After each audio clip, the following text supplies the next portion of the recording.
Je n'utilise jamais les stop loss. J'ai fait une vidéo où j'étais en train de vous dire que le gars s'y raconte n'importe quoi. Beaucoup de personnes sont venues en commentaire me dire, ah non, il fallait lire toute sa vidéo. Dans la suite de sa vidéo, il explique pourquoi il dit ça.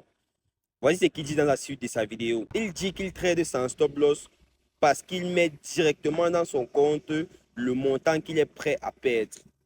Vous comprenez un peu ce que ça veut dire? Ça veut dire que quand toi, ton stop loss est touché, lui, il reçoit plutôt un margin call. Ça n'a pas de sens déjà et c'est pas la même chose. Tout simplement parce que le montant qu'il mise n'est pas le même montant. C'est-à-dire qu'au moment de faire même les gains, si toi tu fais une performance de 10% et que tu as mis 1000 dollars avec un stop loss à moins 100 dollars, tu auras quand même gagné 100 dollars. Mais si lui, il met ses 100 dollars sans stop loss comme il dit et qu'il fait aussi 10%, il va gagner 10 dollars. Là, on ne parle pas d'effet de levier. Je ne sais pas si vous comprenez. Donc, ça n'a aucun sens. Ça n'a aucun sens ce qu'il dit. Donc, tout simplement, moi, je pense qu'il dit ce que lui-même, il ne fait pas. Premièrement. Et deuxièmement, est-ce que vous savez l'effet que ça fait de recevoir un margin call? Mieux, mon stop loss est touché carrément. Ce que ça fait de recevoir un margin call.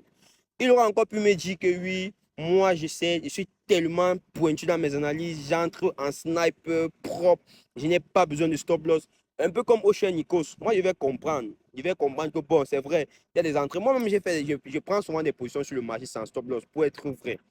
Je suis un trader crypto, je fais le trading futur aussi, je fais le trading futur, beaucoup même en fait.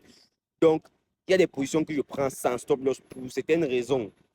Tu vois un peu. Donc, tu peux encore me dire que tu trades souvent sans stop loss tout court, mais ne me dis pas que tu mets le montant que tu es prêt à risquer directement. Parce que là, tu ne fais pas de gains, frangin. Tu ne fais pas de gains. Tu ne fais pas les mêmes gains que quelqu'un qui a mis le montant et mettre son stop loss. Ce n'est pas le même, c'est pas le même pourcentage que vous faites.